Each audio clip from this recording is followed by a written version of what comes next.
La cultura occidental tiene como cuna la antigüedad egipcia, sumeria y grecorromana y abarca las diversas culturas originarias de Europa, el norte de África, los Balcanes y cierto territorio del Medio Oriente, sobre todo aquellos que forman parte del Imperio Romano o se vinculan en la tradición bíblica y cristiana.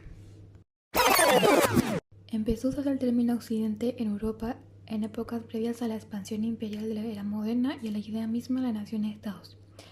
Se usaba para distinguir por oposición a los ciudadanos de la Europa católica, embagados a menudo con luchas religiosas contra el Islam, de aquellos que pertenecían a las culturas árabes, eslavas, africanas o asiáticas, con las cuales tenían relaciones históricamente tensas.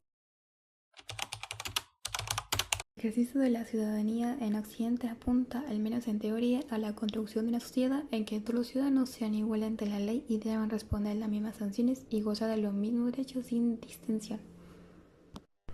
Muchas regiones del mundo han sido occidentalizadas forzosamente, ya sea mediante mecanismos comerciales o de colonización cultural, cuando no por la ocupación de sus territorios por potencias occidentales que han dejado su huella.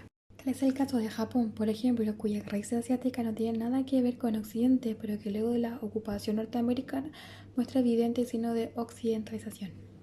Muchos han hablado de la supuesta decadencia de la cultura y civilización occidental, sobre todo luego de la impronta dolorosa que dejó el siglo XX y sus dos guerras mundiales, primera y segunda, que condujeron numerosos traumas y una especie de callejón sin salida en material espiritual y filosófico. Aporte de las culturas de la Edad Media en Occidente. Arte y arquitectura. Romántico y gótico, dos estilos artísticos que se desarrollaron durante la Edad Media, caracterizados por la construcción de grandes catedrales y la creación de obras de arte religiosas. El romántico era un estilo sobrio y austero, mientras que el gótico fue fundamentalmente un arte urbano que se destacaba por su verticalidad y luminosidad interior. Literatura. Cantares de gesta, un género literario que se desarrolló en la Edad Media, caracterizado por la narración de hazañas y batallas de nobles y reyes. Poesía medieval, un estilo poético que se caracterizó por la utilización de metáforas y alusiones religiosas. Filosofía escolástica, un movimiento filosófico que se desarrolló en la Edad Media, que intentó conciliar la razón con la fe cristiana. Santo Tomás de Aquino es un ejemplo destacado de esta corriente. Roger Bacon, un filósofo inglés que expuso una filosofía más experimental y que comenzaba a diferenciarse del pensamiento religioso y la teología. Ciencia y medicina.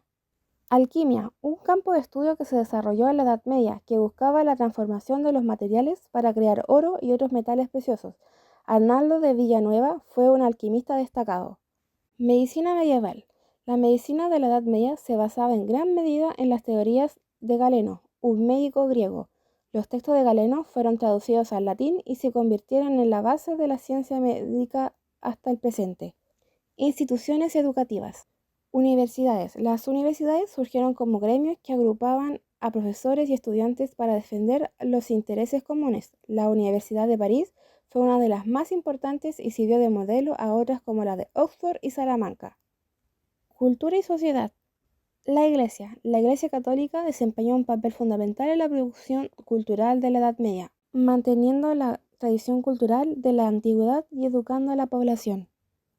Monasterios y escuelas. Estos fueron los únicos centros de institución por mucho tiempo, y en ellos se copiaron y tradujeron los principales libros de la antigüedad clásica.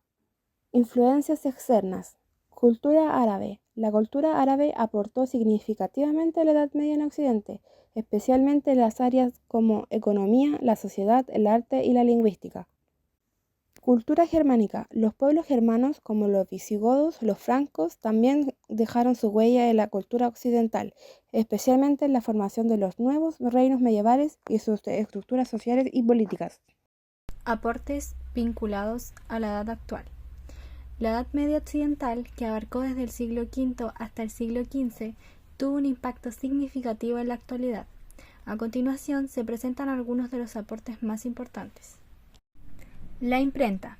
La invención de la imprenta por Johannes Gutenberg en el siglo XV permitió la producción masiva de libros, lo que revolucionó la educación y la difusión de la información. La imprenta también facilitó la propagación de ideas y la comunicación a larga distancia. Las gafas. La creación de las primeras gafas por un monje en la Europa medieval mejoró la visión de aquellos con problemas de visión y facilitó la vida diaria. El uso científico de los lentes también llevó a la invención de los primeros telescopios. También se encuentra el papel. La difusión del papel, que se originó en China, revolucionó la edición y la comunicación. El papel permitió la creación de libros más asequibles y facilitó la difusión de la información. Los molinos. El desarrollo de los molinos de agua y viento mejoró la producción de alimentos y facilitó la vida rural. Los molinos permitieron la automatización de tareas y redujeron el esfuerzo manual. También se puede encontrar el reloj. La invención del reloj permitió la medición del tiempo con mayor precisión, lo que mejoró la organización y la planificación diaria. La pólvora. La invención de la pólvora permitió el desarrollo de armas de fuego, lo que cambió la forma en que se libraban las batallas y la estrategia militar. Y finalmente encontramos la encuadernación. La encuadernación, que se popularizó durante la Edad Media, permitió la creación de libros con cubiertas y páginas, lo que facilitó la conservación y el uso de la literatura. Estos aportes, aunque algunos pueden parecer simples, tuvieron un impacto significativo en la evolución de la sociedad y la tecnología. La Edad Media occidental, lejos de ser una época oscura y atrasada, fue un periodo de gran innovación y progreso que sigue influyendo en nuestra vida cotidiana, entre muchos aportes más que encontramos en la actualidad.